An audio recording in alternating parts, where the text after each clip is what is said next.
That the biggest compliment I could hear about design work that we do when someone walks into our client's home is that the home feels like them. Not that it feels like my firm, not that it feels like our look, not that it feels like me, but that it represents the essence of that family.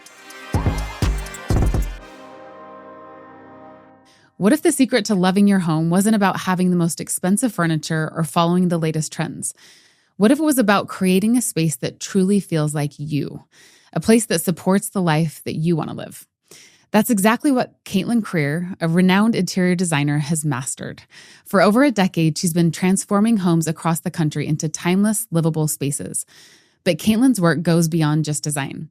She's teaching us how to live with intention. From co-founding the wildly popular Foundation Goods in Salt Lake City to writing her game-changing book, An Intentional Home, Creating Spaces for Living Beautifully, Caitlin has made it her mission to help people create homes they love, homes that reflect who they are and what they care about most. Whether you're tackling a renovation, dreaming of a fresh start, or simply trying to make your space work for your life, this episode is for you. Caitlin breaks it all down with her 7 simple steps to intentional design. And here's the best part. You don't need a huge budget or a professional team to make it happen. Caitlin's approach is practical, inspiring, and absolutely doable. So sit back and get ready to rethink what's possible for your home and your life. Caitlin, welcome to the podcast. Thank you so much. I'm so flattered to be here. It's an honor to feature you, and I am so excited for the conversation in so many ways. And going through your book, which we'll talk about on the podcast, has so many principles that are deep and meaningful and not just about having a pretty home. So this is going to be a good conversation. Yes, it might be a little surprising because I think most people that are familiar with me and my work are familiar and kind of know all those images, like all the perfect homes that you see that we get to work on. And that is such a privilege. I love doing it. It is a wonderful opportunity to create these spaces with our clients, but there is so much more heart and thought and intention that goes into what you see in the finished product. And I'm just excited to share more about our process and the mindset that we use behind that. So good. It's going to be a good combo.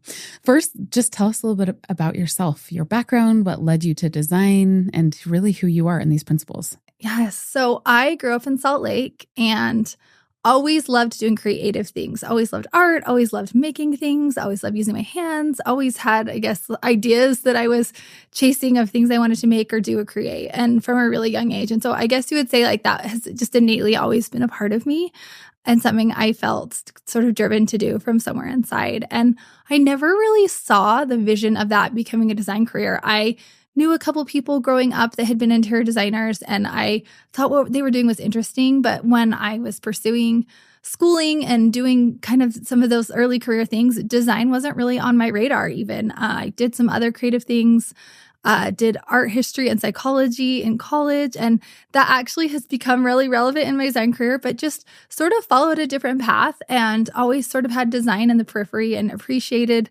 art and design and a lot of things tangential to that. And it wasn't really until probably I got married and I had my first like newlywed apartment. I'm sure all of us can think back into those like early days where all of a sudden you're the one in charge and you get to be the one deciding what color something's going to be or what you're registering for when you get married. And I think for me that really opened up just a new sense of confidence and creativity in what I was creating in a space. And so I feel like those early years, I got to kind of experiment with my own space for the first time. And it was really fun for me and I enjoyed it so much. And that kind of led to other people coming into my home and giving me compliments or asking me for help with their spaces in their home. And so for a while, I did that just sort of as for friends and as favors and just different things that would come my way. And then when I had my first son, and I took a step back from kind of my other career things I had been doing and was home with him,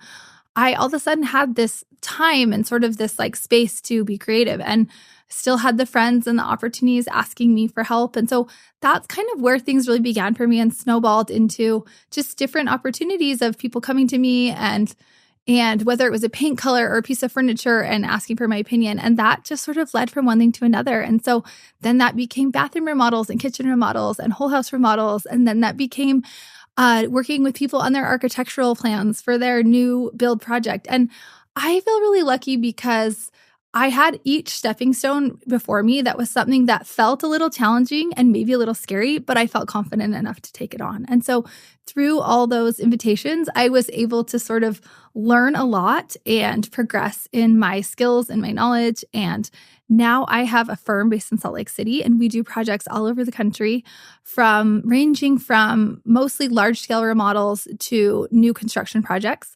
And it's just such a special thing to get to work with someone on their home, which is a really personal and intimate and a way to get to know someone that is very different than any other relationship. And I feel really lucky for the work we get to do and really grateful for the team that I get to work with that makes all the magic happen. And here we are. So that's kind of my career journey. And along the way with all of that, I also have 5 children. So my career and my family have kind of grown in tandem, and that's been an interesting and challenging experience, but really brought some great growth and some great rewards. And we juggle a lot at our house, but we hopefully keep it all in the air.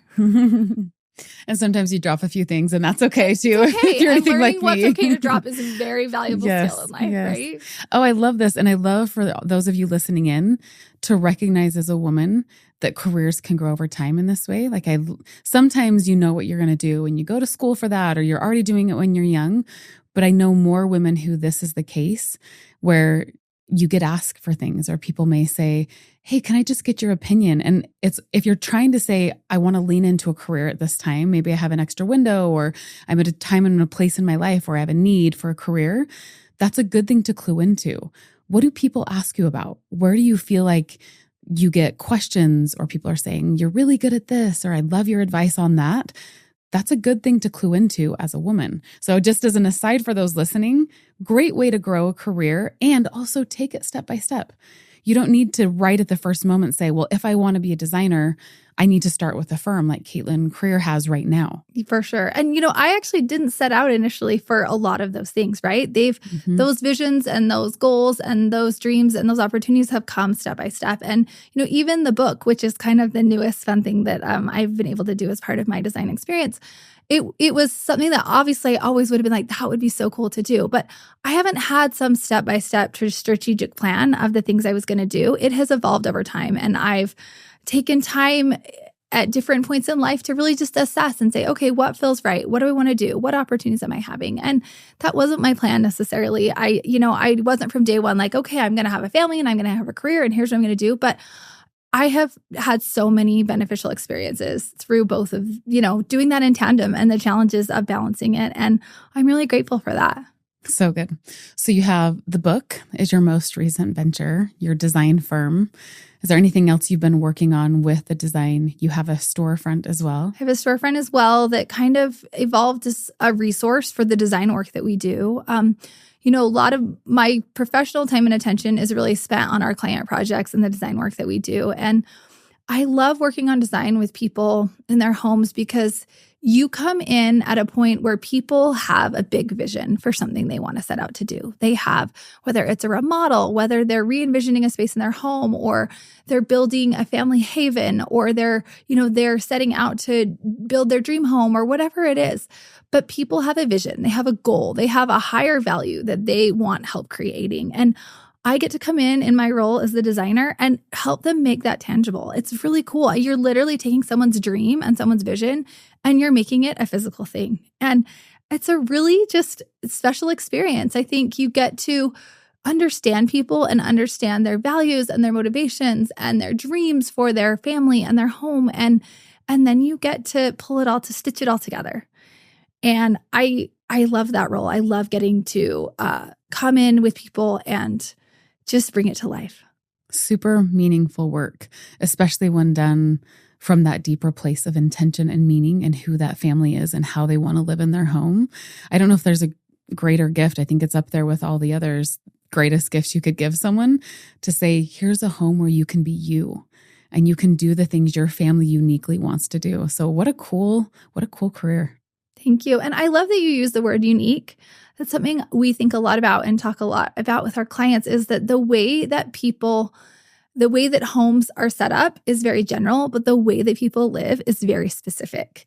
And I like to say that we're very specific.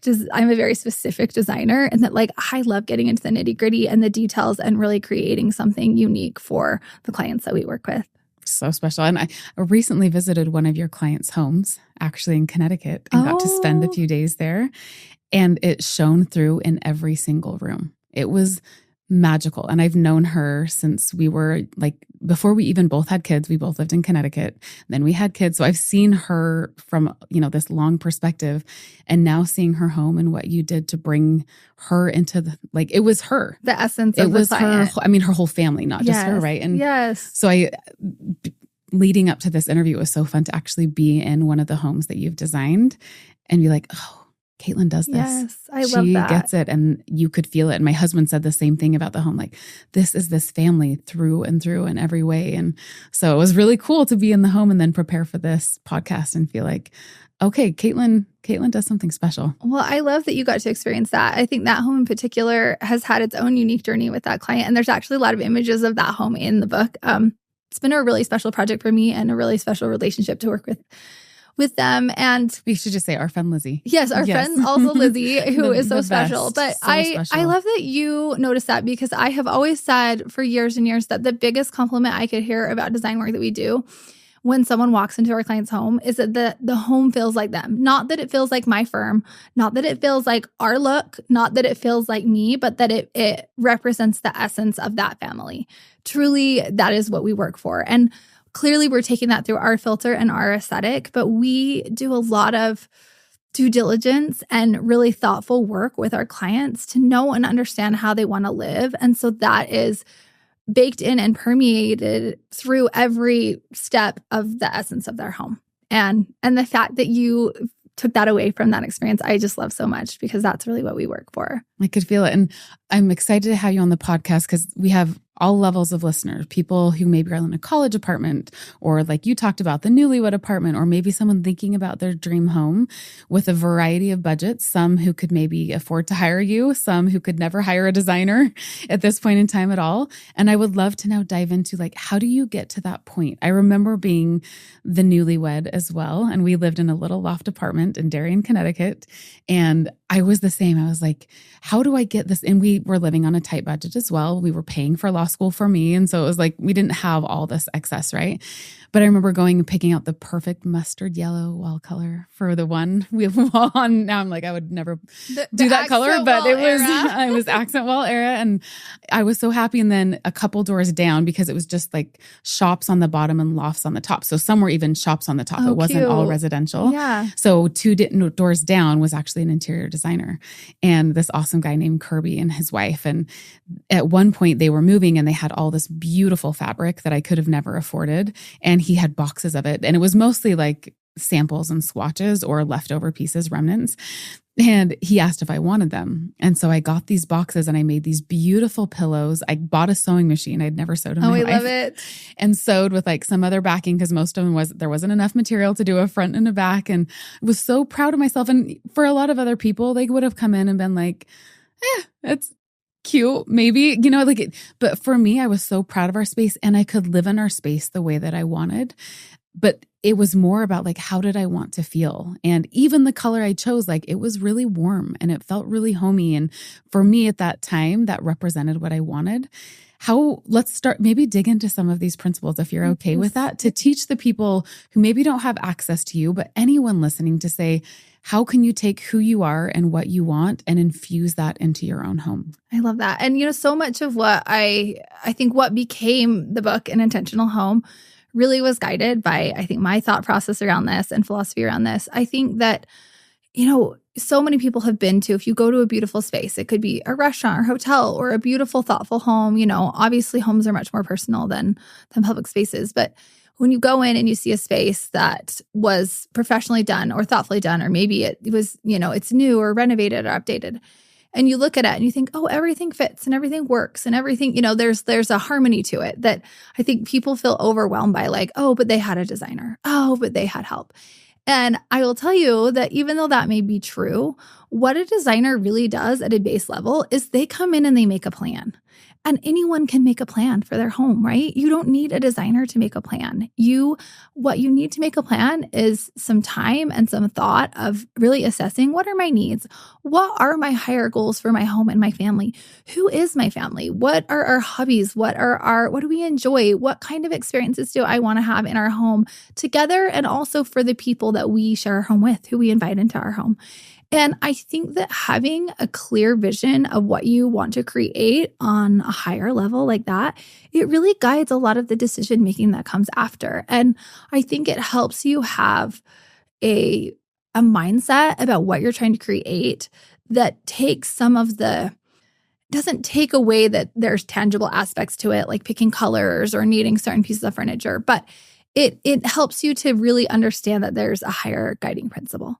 And, I think about my family, and I talk about this in the book, but one of the things that my family loves is like, my kids just love to snuggle. Like wherever you are, it doesn't matter if you're in an inconvenient spot, they want to sit in your lap. They want to snuggle. They want to cozy up. And I have kids right now, my kids are ages 16 to 3, right? So varying ages.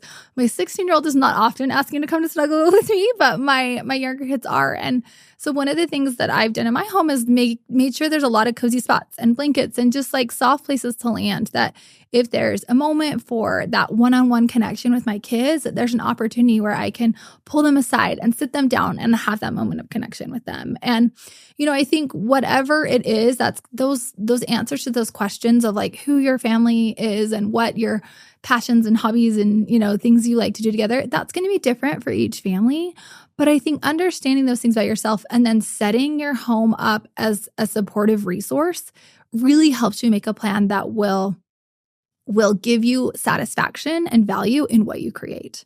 And then you figure out, okay, well, what are my highest needs? What are my highest needs? Like maybe it is a piece of furniture, but maybe it's actually rearranging things. Or maybe it's actually just saying, hey, I need to clear off this table because my family loves to play games and we need to have a game spot. Or my kids love to read. How can I make an ideal space? Or how can I carve out a little space in my home to have a little library that the kids can come and pull a book off the shelf and curl up with a book and a blanket, right? Whatever that is, I think understanding those things helps you to then create spaces that reflect and support the life that you're living in your home. So first, who are we as a family? Who else comes into the home? What are the needs that we have? What do we enjoy doing? I think a lot of people first, when they get into a new space, will turn to Pinterest or to HGTV or to something to say, what should it look like? Instead of first asking those questions, who are we? Yes, totally. That's number one. And the inspiration is valuable. Like for sure, the visual inspiration is relevant. But I think you need to anchor into your own values and your own needs first before you go down this rabbit hole of all these pictures of all these things you could make and do and create in your home, right? Because if you decide, what we need to do with this space is a reading nook, then you go seek out the images of reading nooks instead of just getting bombarded with too many choices to begin with. I love that. When we had saved up enough and earned enough to finally have a designer in one of our homes, I actually went and walked that house first, and I wrote down, what do I want each room to feel like? Because I hadn't worked with a designer, and I think I had a little bit of a fear, like, are they going to push an agenda on me? Which wasn't true at all, and they were lovely and it was fine. But I wanted to make sure every room had the feeling for whatever the purpose was. If this is the dining room, what do I want in a dining room? Is it cozy, close conversation? Is it loud and fun, and the more the merrier, and the bigger table the possible? And so I went through room by room, and it was actually helpful for me, not even to communicate that to a designer, but for me to say, this is my home. What am I actually trying to build internally and as a culture and as a feeling with us? So I love that thought. Like, who are we? Who do we invite in? What is every room used for? I think that's not where a lot of people would think when they think about home design. Definitely. And I love that you had that awareness, because I think awareness is such a big part of it. I think it's so easy to get caught up on the bandwagon of like, oh, I need to make my home look pretty. And you kind of skip over the steps of like, okay, but like, how does it actually need to function? Or, what's the best use of this space? And I think laying that groundwork of really understanding those needs and having the awareness, not only, what you said, like, how do I want this to feel? Or what's going to work best for me in this area is a really important part of it. And I think, so many people in their homes, like, and I know we've had years of this, you're busy raising your family, you're having kids, whatever stage you're at, there's so many things in life. And sometimes we sort of fall into this place with our home, like maybe we have hand-me-down furniture, or maybe, like you said, someone was moving and we got an extra thing. And it's probably most of the people listening have had either a time in their life where they relate to this or a space in their home that relates to this, where it just sort of like ended up with like the cast-offs or the hand-me-downs or the leftovers, right? That's just part of life. That's, the nature of it. But I think sometimes we end up with these things that are just sort of thrust upon us, and then that's just how we live, and that's just how it is. And, it just functions that way because that's the way it sort of fell into place. And I think when we take a step back and say, no, like, what are my intentions here, right? Not just like, this is what I ended up with. Okay. But what are my intentions, and how can I use what I ended up with? Or how can I use the resources I have to create something that supports my intentions and supports my goals and supports, the life? And that is relevant at every stage of life in every type of home. Like, I think about for myself, I lived in New York City for a while. And, when we were first newlywed, we lived in apartments. Then we moved to New York. We lived in the tiniest apartment. In fact, we had one apartment that if I stretched my arms out wide, I couldn't touch both walls, but like there was not much space left over. Like it was just this narrow, skinny like track, right? And there just wasn't a lot to work with. I had to be a really discerned editor of like what needs to be here, what are the essentials, right? And we always, that space, I don't even think we had a table to eat at. I think we had a bar. And then, our next apartment, we had like room for a small dining table. And for me over the years, I just had this dream, like, I want a big dining table that I can set for holidays or set for Sunday dinner and sit down with my family. And it just ironically, of course, because I valued this, every house that we lived in over the years just like didn't have that for so many years. It was this like funny, ironic thing that this dining table that I dreamed of, like there was no room for a big dining table. And so we had these cute nooks. And, when our family was little and small, it was fine. We had a little family and a little dining table. But as our family grew, then I had a bigger family and still a little dining table, right? And so, we would still, do what we could, or I would do a centerpiece, but I never really had that dining table that I could like set for Sunday dinner the way that I imagined. And finally, just like the house that I live in now most recently was finally only a couple of years ago, I got to have that dining space for my family. And now I do set those tables and it's fun. I have 2 daughters and 3 sons, and my sons would be welcome to set the table with us, but so far they have not been interested. But my daughters, it's this fun activity that we've been able to do together. And when it's a holiday, we say, okay, how are we going to make this table for Thanksgiving? Or how are we going to make this for Halloween? How are we going to do it for Christmas breakfast? And now, how are we going to do it for Valentine's Day or Sunday dinner? And I love that that's become a bonding activity with us, and that my girls are excited about it and they have ideas to contribute, and that they've found joy in that because I have joy in that as well. And so it's just it has fulfilled my dreams. But I don't have my perfect dream dining room, right? Like I that's still in evolution, but I do have that table, and my family's able to gather, and sometimes we're able to invite other families or family members over to dine with us. And that's been something that like for me evolved over the years. I didn't have it right out of the gate, but I had a vision for what I wanted, right? And I was able to work toward that. And so I think that's just a good takeaway for people to remember of like the home situation you're in now, or the setting or the circumstances now. It might not always be that way, but like having a vision of what you're trying to work toward will really help you. And it will also help you to say, okay, well, maybe I don't have my ideal version now, but how do I make the best of what I have, right? Like, how do I get a piece of that? Maybe I can't go redo a whole room in my house, or maybe I can't redo my kitchen, but maybe I could buy a few new things for that to freshen up my kitchen that are the look that I want eventually. And, maybe down the road, if I do have that opportunity, then those will be a part of, the new kitchen down the road, or whatever it may be for you. That's going to be different for each person. But I think really taking a breath and being able to detach from these expectations and this pressure of all these perfectly beautiful homes that we see on Instagram and Pinterest of, what we feel like it should be, and just say, you know what? I actually live in my home, and how can I make it the best that it can be right now where I am? My guess is along the way, you were still having family dinners. You were still gathering. We were crowding around the table, standing at the bar, maybe sitting in the living room with a plate on the coffee table or on your lap. Yes. I mean, we still, made it work to the best that we could. Right. And then your daughters have this vision because you were doing it along the way. You were already living as if, in a sense, and doing the thing you were going to do when you had it. And I think this is good life advice as well. Patience is hard.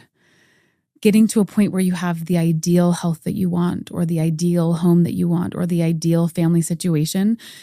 some of those may never happen in your entire lifetime. Definitely. It's just, we can't control all the things as hard as we work, right?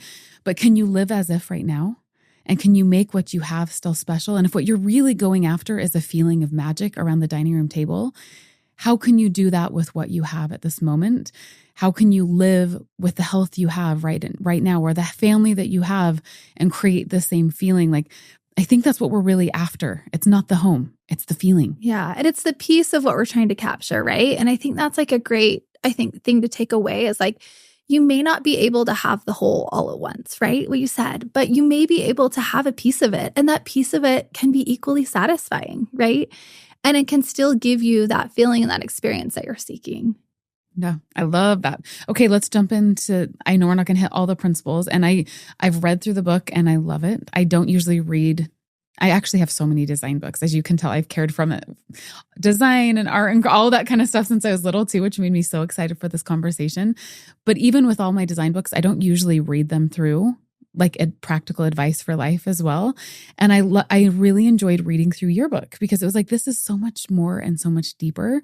So I highly recommend everyone go buy the book, An Intentional Home by Caitlin Creer. But let's maybe jump into one or two other principles if you're okay with that. Yeah. Well, the first two that come to mind, so we talk about, and we've touched on this a little bit, but two of the principles we talk about is to reflect and refine. That's two of the chapters. And one of the things that I really love, and I do this in my own home, and we help our clients to do this, is to kind of reflect on like, what has influenced you in life? Like, what are the experiences that you've had and places you've spent time, or other homes that you spent time in over the course of your life that have left an impression on you? Because whether or not we realize it, our homes are leaving an impression too, right? And it's unspoken often, but it is a very real thing, right? When people come to your home, like, what do you want them to take away?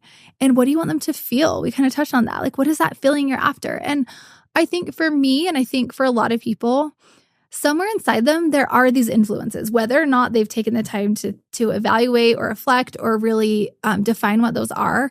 There are places that you've traveled. There are homes that you've spent time in. There are colors that you love, or things that you love in nature, like whatever it may be, but things that stand out to you in life, and like incorporating that vision into your home is part of your story. It's part of your experience. And I think the things that we resonate in life, I'm a big believer, like what you're drawn to and what you resonate with, there's a reason that you resonate with those things, right? And I talk about this a little bit in the book, but I look back on my childhood and specific homes that I spent time in, and the ones that left an impression on me and why. And, they're different, and the impressions that they left were different. But I think so much of that has influenced and really been a groundwork for how I view home and approach home, and what I feel like home represents to me. And I think I just came to mind one of my sons, who is actually my oldest, and one of his best friends is the youngest in his family. And their house is the house that my son's friends love to hang out at. They're there all the time.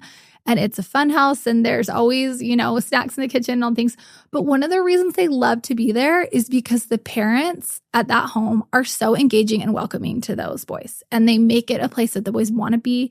And they treat them with respect and kindness, and they're loving to them, and they throw their arms around them. And the boys maybe don't admit this out loud, but I know that one of the reasons that the boys love hanging out of that house is because it feels good there, and they feel good there, and they feel accepted there. And I love that my son has that experience in that home. And I'm so grateful to those parents for opening their doors to this group of friends. So I think just really reflecting back on what are those influences, and then finding ways to integrate those into your design. And for me in my home, that's looked like a lot of personal touches. I have art that I've collected over travels, and I have meaningful objects that were either my parents or come from my husband's family. And, a few of those are pieces of furniture, but more of those are small, tangible things. Maybe a book that was passed down from a family member, or, something that we framed that's meaningful, or, a special piece, it could be a vase, it could be a piece of art, it could be a small object. You don't have to feel like you have to inherit all the furniture from your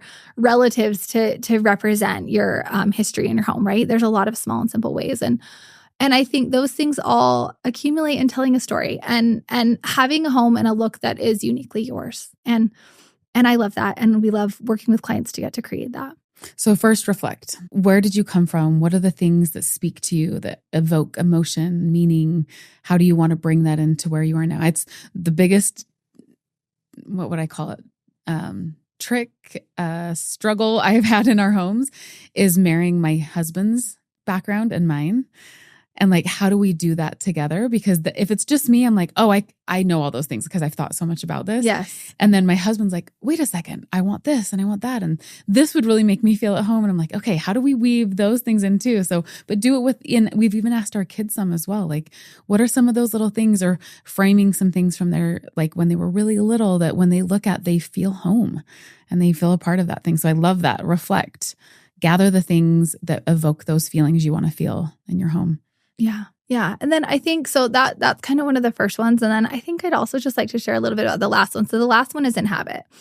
And I think homes are meant to be lived in, right? They're meant to get messy, and they're meant to fulfill their purpose, right? They're meant to hold family dinners, and they're meant to, be a landing spot for your kids, and hopefully a safe space to come to at the end of the day.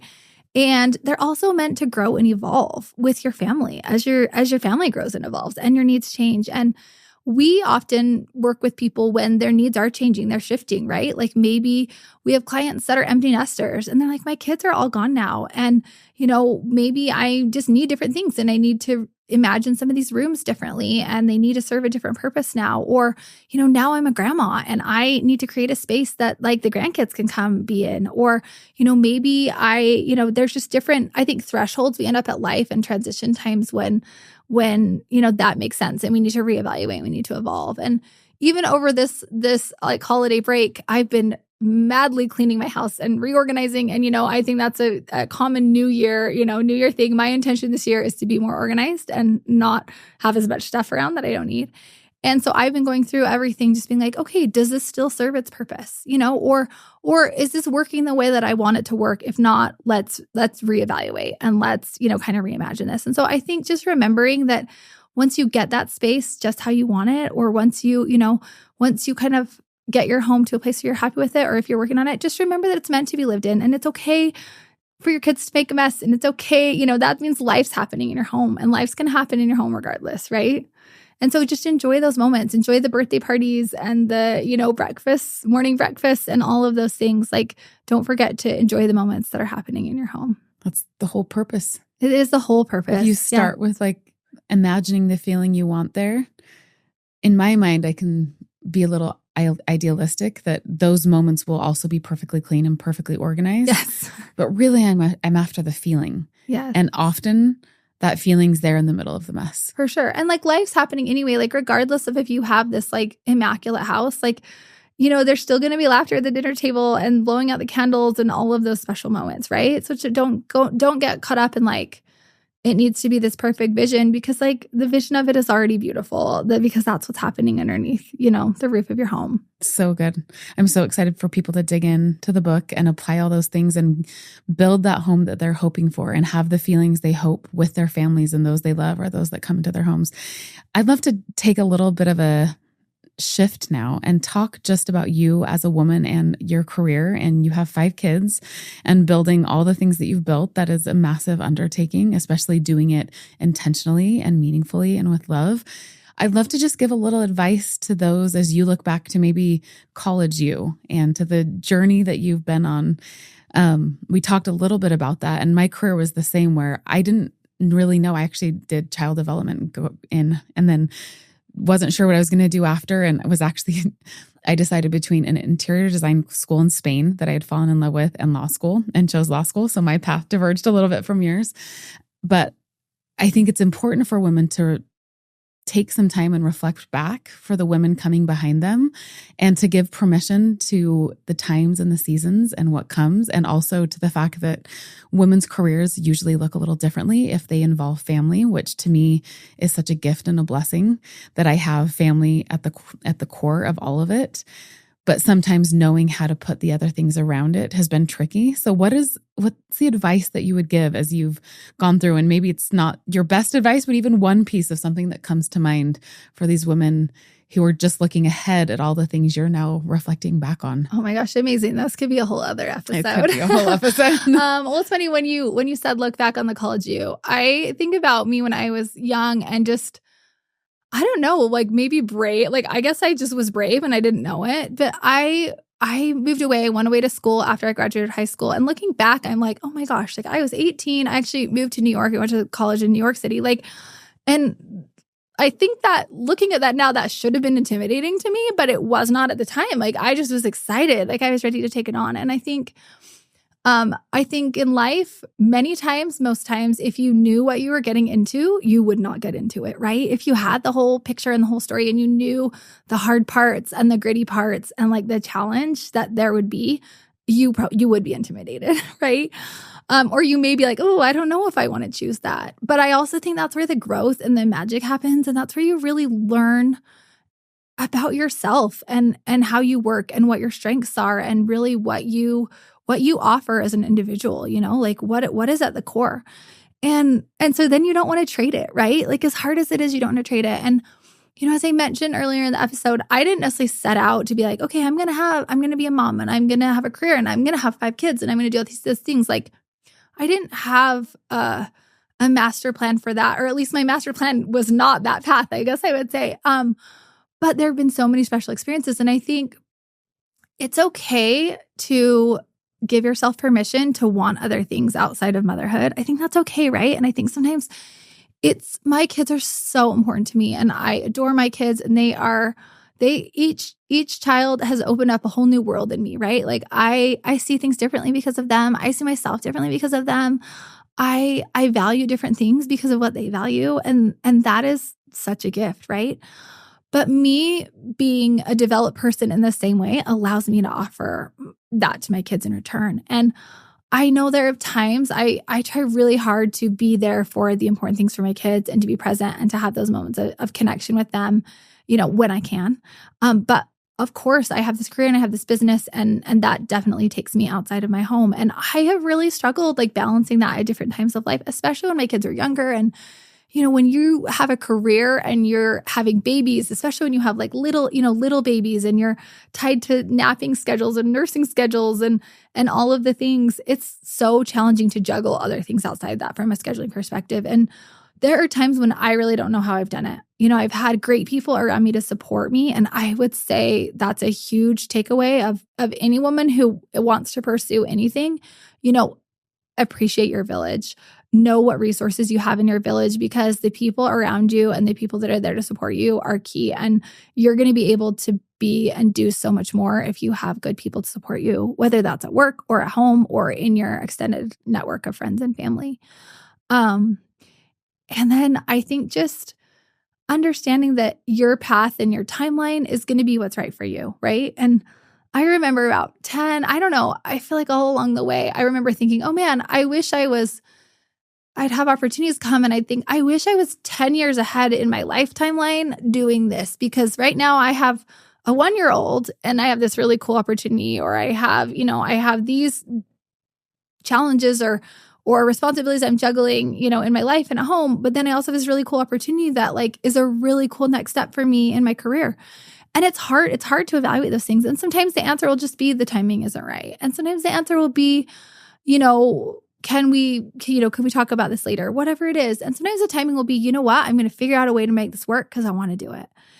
And that's okay. It's okay if you feel like there's starts and stops. And it's okay if you have to take seasons away. I think even our earth has seasons where there's dormant seasons and there's active seasons in nature. So we can take a cue from that. But I think having a vision of something that you want to do or be and letting that evolve over time is really a gift and it helps you to develop, what you have to offer in return. And you had experiences too where like most people's paths in life are not linear. They're not straightforward or exactly what they thought they were going to be or how they thought they were going to be or the timeline that they thought they were going to be on. But beautiful gifts come in the process. And I think just trusting the process and in learning to enjoy the process. And I wish I would have known that at different phases of life to just be like, enjoy this moment, enjoy this stage, enjoy this process. Because they all have gifts to give each and of themselves. So much beautiful wisdom there, Caitlin. I sometimes think about my desire to have a mentor when I was younger who had walked the same path. Like, oh, I love my family, like passionately, deeply. And I'm also have these other things that call to me. And who do I talk to and who do I look to? And I think part of my legacy, hopefully with this podcast, is giving younger girls what I wish I would have had in these conversations. And the wisdom you gave was like, man, I could have used all of that, and so beautifully said. So thank you for sharing all of that. I love that. I love that. I recently had a phrase come into my life that I've used with my kids a lot. And I don't know if you're familiar with Dr. Becky. She's kind of like, she's so Instagram great. famous, amazing resource for parents, especially if you have younger kids. But a couple of months ago or earlier this year, Dr. Becky had a little post that she did, and she talked about this phrase, mommy is a person too. And she talked about how oftentimes your kids, they need so many things from you. And especially when you have young kids, like their immediate needs, like I need my nose wiped, or I need, I need a diaper changed or a meal fed, or I need to be washed, or whatever it is, right? Their immediate tangible needs.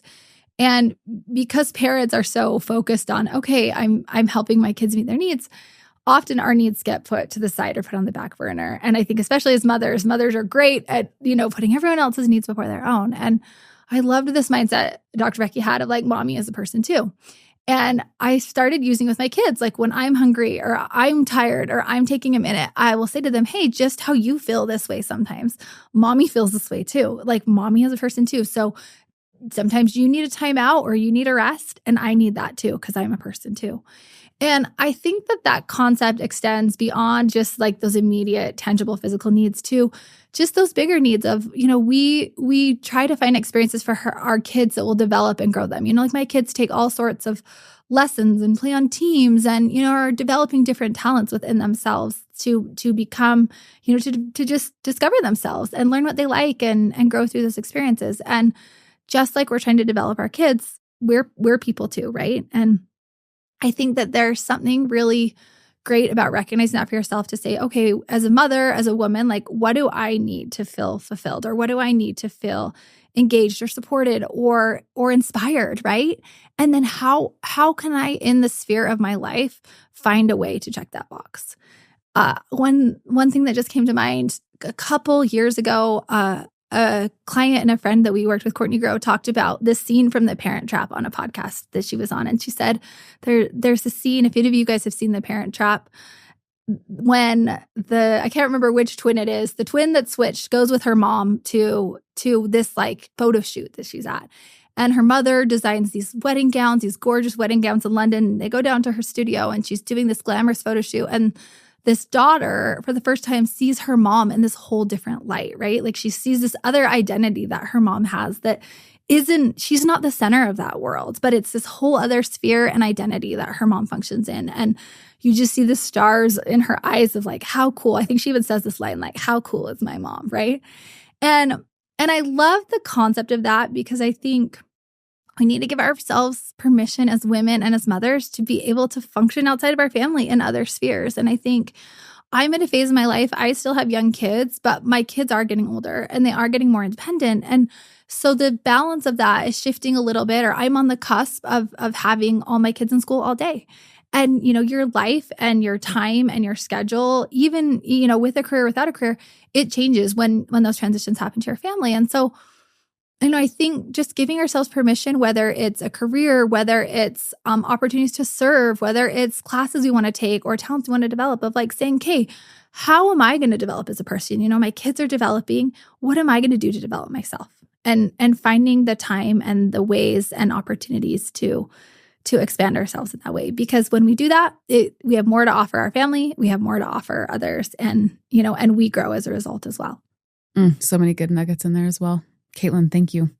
I'm going to end with a question that I ask most guests. I try to ask every guest and sometimes forget because I get so excited in all of my podcasting. What do you hope your legacy is? I hope that my legacy is with my own home and my own family and my kids. And, I grew up in a home that there was a lot of welcome and people that were always coming and going, and friends that felt welcome. And my house right now has a lot of little kids and messes from the little kids, and we're not quite always the social hub, but I hope that my kids and friends and family that have visited our home, they look back and they felt that sense of welcome and inclusion and love in the time that they spent in our home. And I think that's what we try to gift and create for our clients, is that sense of a supportive, welcoming, logistically functional, beautiful space that their family experiences and their family memories can happen in. Like, we give them the backdrop for that. And I hope that my backdrop and the values that I have and put into that will be something that my own children and my own family members and visitors to my home take away with them. Well, no doubt many people in the next generation are going to use your home as they reflect back on what they want their home to feel like. And yours is going to be one of those homes. And you're going to be one of those people that women will say, I want to feel like that and be intentional like that. So thank you for sharing that with us today. So sweet. Thank you, Lizzy. Wow. I loved that conversation with Caitlin. I don't know about you, but I'm feeling so inspired to take a fresh look at my home and my life. If this episode sparked something in you, don't let it stop here. Hit that subscribe button now so you never miss an episode that could change the way you think, live, or even design your space. And while you're at it, share this episode with someone you know who's dreaming of creating a home they love. Let's spread this message of living with purpose and attention far and wide. Thank you for spending your time with me today. It truly means the world. I'll see you right back here next week for another episode packed with inspiration, ideas, and real talk to help you lead your life with courage and purpose.